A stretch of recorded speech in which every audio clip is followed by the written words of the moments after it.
right, it's recording. Perfect. So for those who don't know about where we are with the People Budget Project, the Code for South Florida team has pushed out a People Budget project on the website, and it is basically linking to budget hearings that are happening across Miami-Dade. The next budget hearing is actually happening right now. Also it highlights Palm Beach as well as Broward, which comes up on September 22.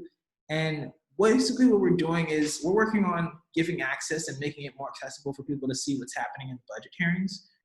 And this is a part of our justice discovery work of helping people understand what the budget is and what it's happening with it. And we ask people to then fill out a budget survey. So far, we've had 6 or 7 people fill out the survey, but a part of our ongoing work would be to get people who fill out the survey to test out peoplebudget.org.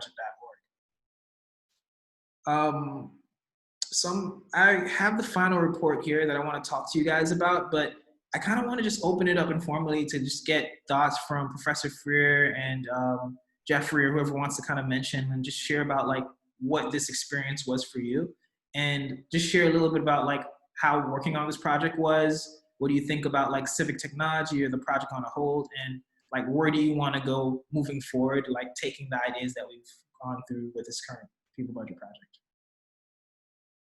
So anybody want to volunteer and talk about their experience? Sure, I'll start. Well, first of all, I'd like to say that I thought Earl did a really tremendous job of managing the students and working really closely with them. And it was nice that Code for South Florida wrote such a nice, glowing report about him. And I think that he really deserves a lot of praise, like in the report, like you gave him, and then tonight also. I know he can't really participate much, but I really saw him put a lot of time and effort into working with the students, and I think that they really learned a lot because many of them started off not knowing much about the web at all, and toward the end they really had learned a great deal about so many different things. So that's just what I'd like to throw out to start off the conversation.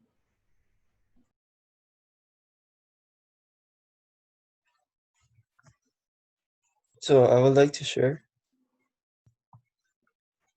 Sure, go ahead. All right.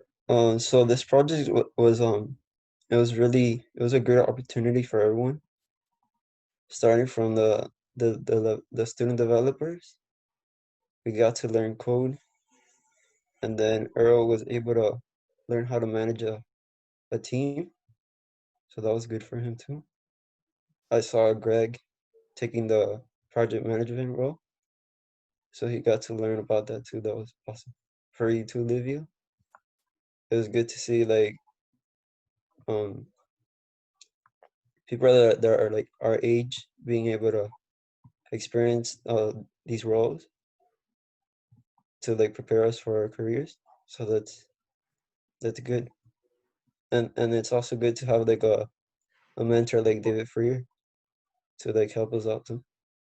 So like this project was a good opportunity for us to come together and be able to grow together. Nice.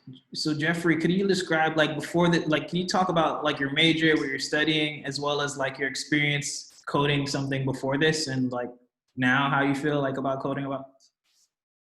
So when I started like learning what coding was and all that, I just thought it was more like an individual thing. But now I see like to get somewhere and make like a big project that's gonna like impact people, there's gotta be a team. And there's gotta be roles assigned. There's gotta be due dates. So it gave me that perspective. That's important about coding. What are you studying? Computer science or? I'm doing my bachelor's for information systems and application development. What part of the project were you working on? I know Olivia could probably talk to it, but I just want to like hear like your experience of like a task that you got, and like the task that you got that you felt like really confident to crush and you actually did it, or maybe you didn't do it. Can you talk about that? So I got to do a little bit of front end and back end. Back end was interesting but it totally took more effort to learn. Front end was more, it came more natural to me. Cool. Andre, I see you're on the line. You want to talk about your experience again, what you're studying, and like your experience on the project before stepping into this, and then after, and then also a little bit of in between of what you were learning.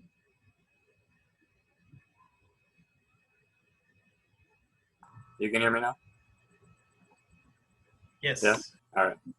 I'm in studying it. What am I studying? IT. And before, had limited knowledge. And just being with on this project, I learned part of it is being with so many, so my internet is going on. I don't know. You guys are all frozen for me now. Okay, we can hear you. We can hear you fine. I think your connection is choppy, but we can hear you. So feel free to speak. I don't know if you can hear me. You're all frozen. Technical difficulties. Difficulties. Yeah. Can you hear me and see me? Yes. Okay. It was saying I was going out. Just being with so many people, I learned so much on this project, and I did back end and front end work, and the back end was a learning process, definitely. And the front end, again, like Jeff, it felt a lot more natural to do. But I'm still psyched to be working on both front and back end. Like, I'm definitely want to go all in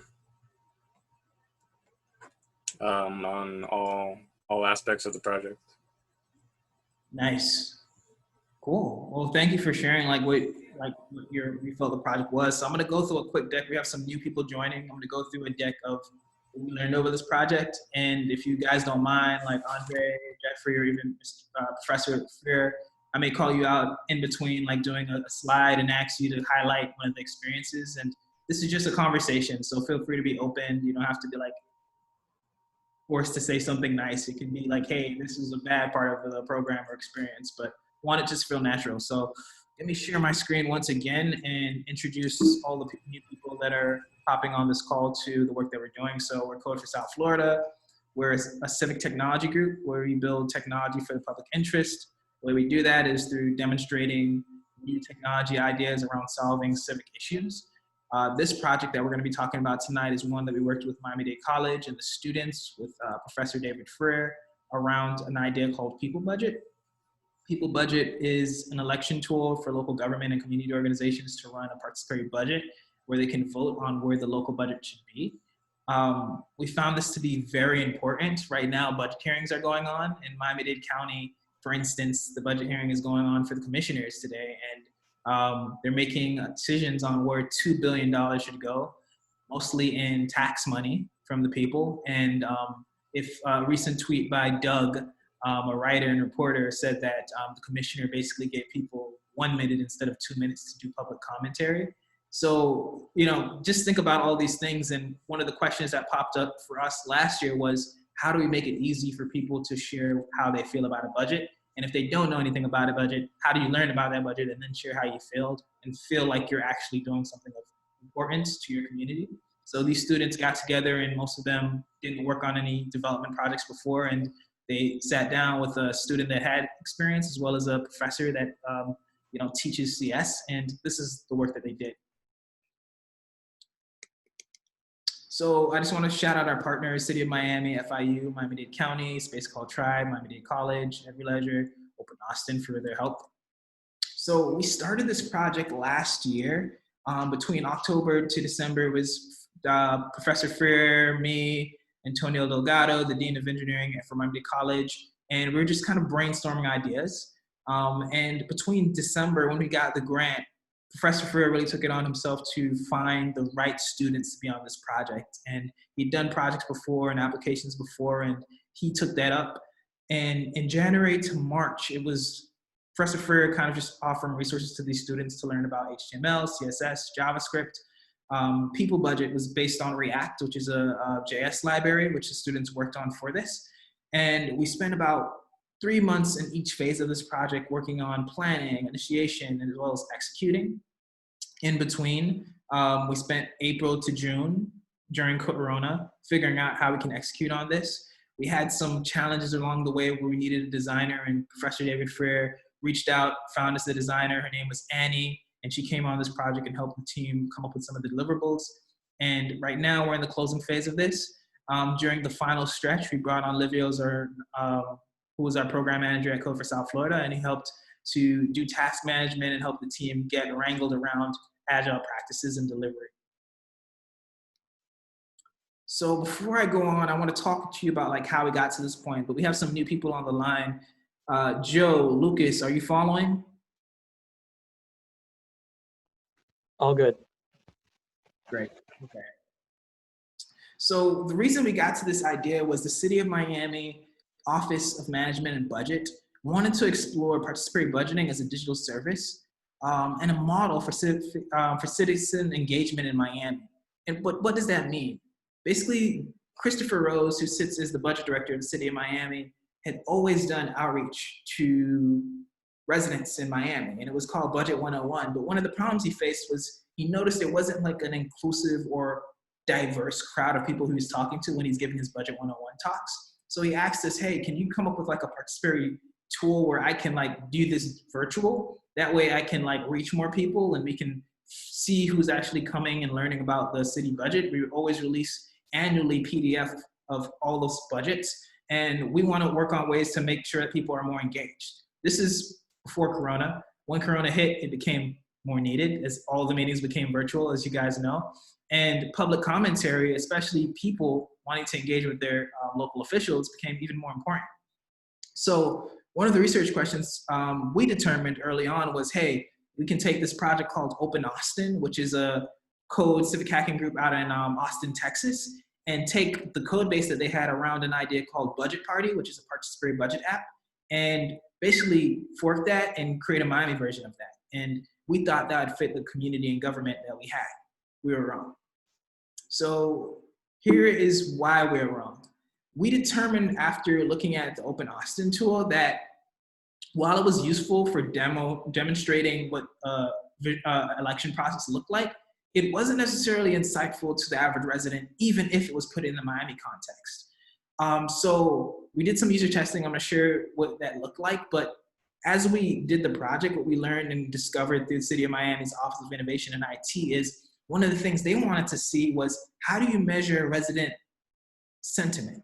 How people feel about the budget? How do you collect relative information about what people are experiencing? So we can throw a budget at them and say, hey, the police are getting paid X, Y, Z, but at the end of the day, people can say, hey, I don't think the police should get paid that much, or they should get paid more.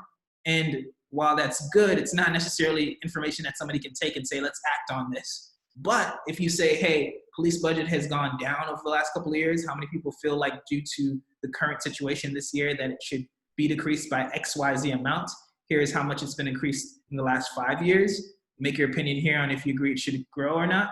Then it becomes kind of an election process. You have some context, you have some insight, and now you can make an informed decision. So that's what we kind of learned as we discovered. How we went through this discovery is we did some tests using Austin Budget Party, which is currently up right now. If you want to check it out, just type in Austin Budget Party in your Google and you'll probably find it. And I did some research around 10 participants with Venture Cafe Miami, and we found two key things. One, the tool was elegant, but it wasn't simple. The tool was a lot of information, but it confused many people about who were unfamiliar with how budgeting worked and just how like this process was gonna help them. Two, there was a lot of information about many departments and most people were just focused on one idea. So we had information overload where you saw so many different departments and you know what fire rescue is and public safety is, but you may not know what public works is. You may not know what this department is doing. So how do you take a lot of information and simplify it so people can make an informed decision? We decided to build a budget tool from scratch. from that, we did some one-on-one meetings, and we took that data and information and we said, let's build a simple instructional tool. Let's focus on one area under the budget and make specific projects around that area, which is police departments. And let's make it easier for people to see how other people are voting in the area.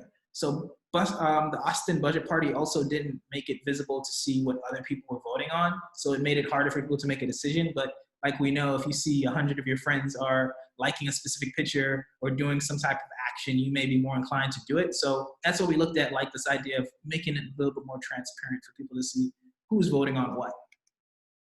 So over this time, Andre, Earl, and the rest of the team, including Mr. Frere, contributed to this project. And we also had some members of the team go for South Florida that volunteered on this. And we got up to, since last week, this data showed 82 pull requests and 274 commits. And we feel like this is really remarkable because most of the students, like I said, this is their first time coding. And now we go to them making commits, doing pull requests like real software engineers, getting paid a lot of money to do this in the wild. So we're really proud of that in terms of engagement. And through research, we did some observations and insights that I'm really excited to share with you, but I want to take a little moment to stop and like just share, like, can somebody like Earl or maybe somebody that's on the call that was a student talk about their experience doing those commits and working on a specific feature? I'd love to hear like somebody talk about like that process.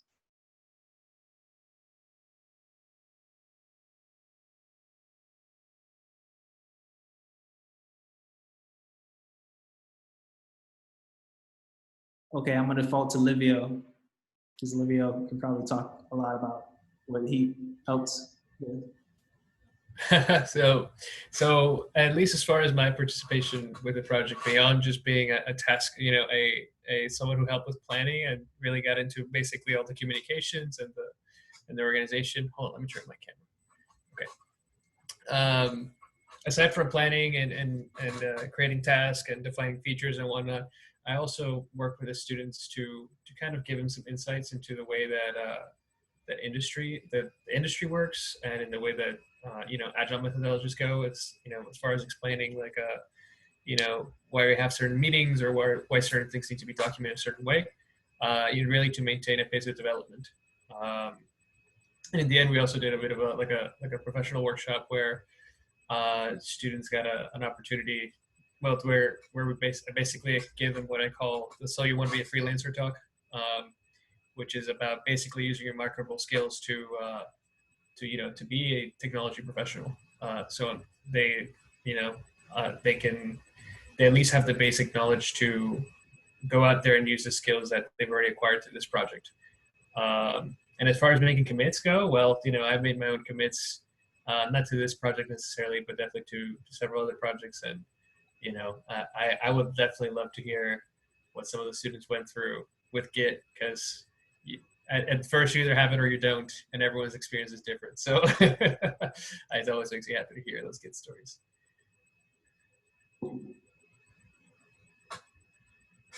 So for me, making commits and learning about GitHub and being able to have like a repository and like keeping track of our work it's a really good tool to have. Git sometimes give me some headaches, but I remember Earl also helped me with that.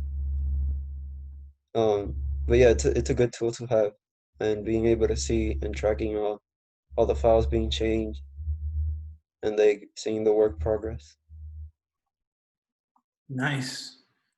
So to piggyback on what Jeff is saying, we came up with a hypothesis, and the hypothesis was we believe that providing a digital tool for cities and other groups to organize participatory budget elections would make it easier to have informed and engaged communities related to their local budgets. So how do we get people to care about the budget? We saw through the Black Lives Matter movement, as well as a call for police reform due to the incidents that happened this year, as well as many other years, that police reform and police budgeting became a real big topic all across the nation. But where do you take that energy of saying, this is how I feel about police budgeting or police reform or justice reform? Whether you believe that it should happen or you believe it shouldn't happen, or you believe it should happen in a specific way, it becomes a little dicey when you get down to the details. And there weren't really places where you can go to say, I believe in this, let me go and talk to my city or my county and participate in this meeting for that conversation. So we looked at it from the stance of how do you make that easier? And if you can make it easier with this topic, you could probably do it with other different topics. So one of the things we looked at is exploring participatory budgeting at a national level. So I went ahead and did some research and dig deep to create a list of all the US cities that had a participatory budgeting model. For those that don't know, participatory budgeting started the story states in Brazil back in 1970s, based on the research that I had. And basically it was happening at a time where people didn't have a trust for the government. So this method of getting people involved in kind of like a democratic way, we try to stay away from that word, but in a way that anybody could say, this is how I feel, was something that they used to restore that trust. Since then, many cities all across international have used this type of model, including in the US. But what we looked at is there's a difference when you say participatory budgeting in the digital sense versus in the analog sense. In the analog sense, you're getting people in in-person meetings, you're sitting at a table, you're kind of saying to them, kind of like an election phase, vote on this. Okay, we'll take all these votes. Thank you for voting, coming to this meeting. But we're in a digital world now. And this project was aimed, and my researchers aimed at finding digital services around participatory budgeting. What I discovered was several. One was a tool called Decidium.org, which is leveraged in Argentina and a bunch of other Latin American countries that just focused on it. It was the only open source tool that I saw was clean and robust around participatory budgeting. It wasn't in English though. The ones that I found in English were San Francisco's digital service team. They built a participatory budgeting tool. It was based on WordPress, and it was really good and effective. It just wasn't scalable. Two was Stanford's Democracy Lab and team built a participatory budgeting tool called PB Stanford, which was scalable and implemented in several different cities. But in 2017, they stopped that work for whatever reason. In the city of Miami, as well as in the area of South Florida, we don't see any evidence of city or county governments incorporating participatory budgeting through a digital service. In the US, we didn't find many non-digital, or I like to call it analog solutions that required paperwork that scaled up to a higher level outside of like participatorbudgeting.org. So the cities we looked at that were really important to this like research and design methodology was San Francisco, New York, and Austin. At the local level though, in 2019, the city of Miami's budget was $632.6 billion and $265.6 billion went towards the police department. 42% of that was an approved budget. That's a lot of money.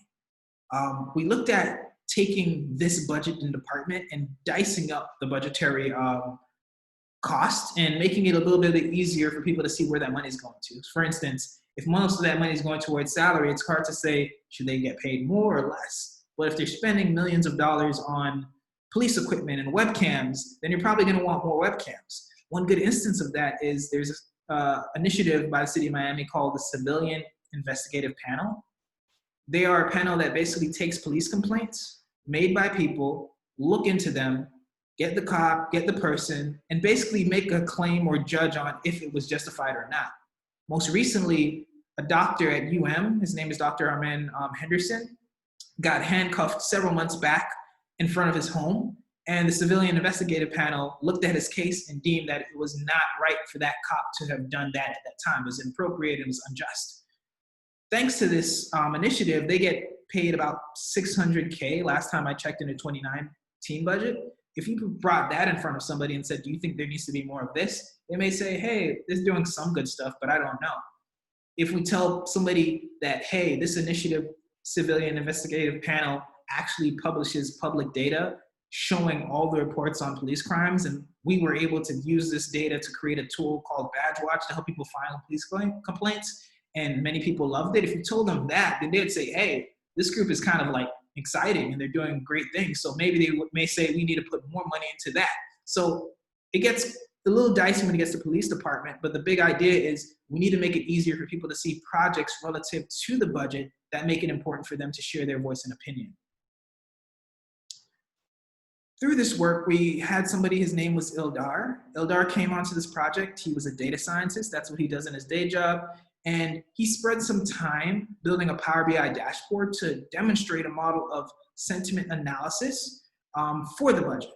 In this, he looked at industry. So making sure that if somebody used the people budget or participatory budget, they could put where they work, if they had a job, their age, their income level, their education, and look at sentiment over a period of time. Originally, we looked at ideas and explored ideas with the team, Earl and a bunch of others, to measure sentiment from Twitter data. The thing with Twitter data is Twitter has this API. It's really finicky, and if you've ever worked at Twitter API, there's a lot of horror stories of using the data and not getting access or like getting cut off from the fire hose. But the thing with Twitter data is it's a lot, and it's very hard to validate that a person is who they say they are, as well as if they actually live in Miami. So we deemed it was kind of not as effective. What we did see though is in our second iteration, Earl mentioned, hey, what if we take emojis? In the same way you go on Facebook and you can put a happy face, angry face, sad face. What if you used emojis? What if you use like up thumb or down thumb to show how you feel about a particular issue? What if you could use surveys to gauge people's interests based on zip codes and verify based on addresses? For the city of Miami, they actually have a way of verifying address information. So, it seems like I'm almost at my, running out of time to remove the 40-minute. Okay, love it. So city of Miami was actually very interested in verifying addresses, and they have a geo database of all the addresses of city Miami folks. So they're saying, hey, we could probably work on ways to get identity verification done, because that's a challenge for us now. You logging into Zoom, for instance, like how can I tell that Andre or Mr. David Freer right now is in Miami? I could ask, but it'd be cool if there's an easier way to validate that he is who he says he is, as well as he lives in Miami, because then that makes the information relevant to whoever's making a decision within the city of Miami based on the feedback he has if he were to use this tool.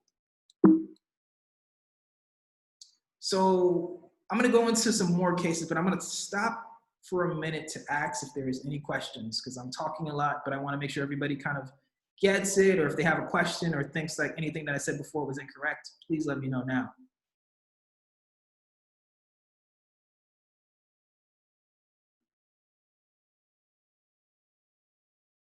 Lucas, you have your thumb up. Oh wait, no, you don't have your thumb up. Cool for South Florida does. That's Eileen. Okay, no, she's taking her thumb down. Okay, I'm gonna talk a little bit more and then go into the demo of what the students built. So based on this information, we came up with 3 use cases, which has been iterated on over time, but basically the 3 goes, you can build a participatory budget tool that has a feature that works as an election. So take the election process that's coming up now. What if you had that all online and you can vote on a topic and see a ballot? 2, education. What if you had a content platform which informed and helped you make decisions based on examples of scenarios that happened in the past? So this isn't like voting, but it's like, hey, let me give a background on public safety budget or the police budget in the last 5 years. Okay, this is it. Okay, let me get some more relevant information about ways that the police department has used various pieces of this budget for different initiatives. Then it makes it easier for you to say, this is how I feel in the election phase. 3, an easy setup. So making blogs and websites today is very easy, but it isn't as easy to understand how to set up a participatory budget model that's digital. So what if we can make that easy through building a website that you can spin up your own service and have your own environment where you set up your own participatory budgeting project? We thought that was pretty interesting, and Earl agreed that what we call a white label solution would be a good way of thinking about sustaining this project. That way we can bring it to the city of Miami, we can bring it to city of Coral Gables, we can bring it to Miami-Dade County. It depends on the group. So now I'm gonna talk about the project development and agile iteration and development of this project. We went into online budget elections, and decision-making platform is a powerful tool that helps local government. It's plural, it can help many different cities, but it can also help other groups. And it can do that through 4 areas: building trust and transparency among your community, educating residents on the hard decisions their councils or commissioners have to make, accessing resident satisfaction with current service levels. So What that means is getting resident feedback and saying, hey, this is how people feel about this. They're happy or they're sad. Or consulting with the public and letting and leveraging this information to kind of share the valuable feedback that you've gained. We also looked at process mapping participatory budgeting, meaning there's a process traditionally done where you design a budget, you pick a committee, you pick a commission, you come up with a cycle, you ideate, you come up with ideas around things people can spend or like vote on, and then you make a proposal, people vote, and then that project wins. And typically if it wins in a setting where people are giving money, that money is then allocated on whatever the people voted for.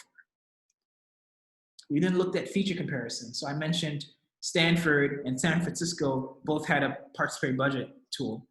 Through that, we did some cross comparison, and we noticed that out of these, we could do some feature comparison and build our own tool. There's also participatory-budget.org, which is a paper-based way of kind of like doing the participatory budget model. They also have some PDFs. So we looked at that to clarify what we should focus on for this tool that we're building. We then looked at Agile methodology. So the notion of Agile, as Livio or the rest of the team like to say, it's kind of like you're iterating on an idea. So you come up with a drawing and then you get better at the drawing, but at every stage you take it back to the public and get some feedback on it. Where I'd put us now is we've come up with a skateboard, and what we're looking to do with the skateboard is let people test it out and tell us how we can improve on it. And then maybe we can get into more development and design based on the feedback of the skateboard and get to a bike. Then after that, do the same and then get to a motorcycle. And then after that, hopefully get to a car. I like Teslas, maybe we can get to a Tesla. So through this process, I want to say this wasn't possible without the hard work of the students. We had a team and they worked on wireframes of the app and the website. Annie built a design of the website that you're going to see right now. And she touched on all the things that we talked about in our design and requirements doc. We then iterated on it further and we built a dashboard element to the participatory budget that isn't quite complete, but it went over the idea of what if you wanted to manage multiple budgeting items.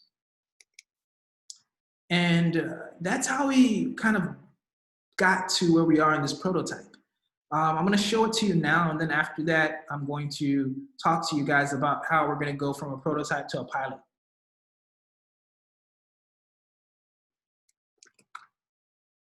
So right now, the demo site is up on peoplebudget.org. You can feel free to look at it. Again, it's a demo site. We're probably going to have to add some demo language to this so people know, but you can test it out for yourself. And People Budget today shows the idea that I just talked to you guys about, which is you can go on, you can see information about the budget. You can see kind of like it has some filler language in there, but you can see some names. And more importantly, you can see a view of the city of Miami, and you get an idea of the current ranking of projects, meaning what people voted on and what people feel good about. This is all demo data. You can also log into the tool. So you can add in your information, name, email, password, the things that we all know. And then you can sign in. And once you sign into this tool, you see a map of visible projects. You can click on the existing project and then go to it. And you can do two things. You can see all the projects, but you can see the project by name, category. You can also see upvotes or downvotes. You can see how many people have looked at it. You can see a picture, you can get a description, and you can also see the contributor for that project, and then you can vote. Some other things to note is you can also see a dashboard view. And we're working on some other features, but this is a demonstration of the idea. We're hoping to improve on this so we can get more feedback from people on how to make it simple, and work on existing solutions to kind of make this better. But this is the view of People Budget today, and you can view that at peoplebudget.org. So where we're going to go from a pilot to a prototype to a pilot. So we're hoping that we can get South Florida using People Budget all across different municipalities and government. So we're reaching out to municipal leaders. We just had a call today where the students are present with the city of Miami, and we shared this to them and they loved it. They gave us some good feedback, and we're hoping to take this and move this conversation further. But we're excited that the city of Miami is excited. 2 or 3 weeks ago, me and Livio had a call with Miami-Dade County, and we showed them this, and they're we showed them the idea and we told them about it, and they were excited as well. They had a lot of feedback to say, and we think that's good. It's good when we can start them off and they can give us a lot of feedback and say, hey, we want to meet with you in the next quarter or month to talk about this again. Because that's how we think we can get buy-in. We also have community groups and local organizations that are willing to use this and shepherd this, including local journalists that are really excited about seeing how this would work and be demonstrated. Results can be found at peoplebudget.org. We also have a coding repository of information and documents, and through a new partnership with Stanford, we're hoping to continue this project. We're also working with FIU and their UPE team to see if we can get more contributors. And we're hoping we can continue working with Miami-Dade College students to present them with ways to continue volunteering on this project and hopefully get ways to get into work experiences either with the city or the local government. Still in process, but that's what we aspire to do. But People Budget continues. City of Miami is still engaged, and we're really excited about this. And I want to just end this by thanking David Freer and all the students for joining this project. I now want to leave the floor open to questions from some of the team or really anybody.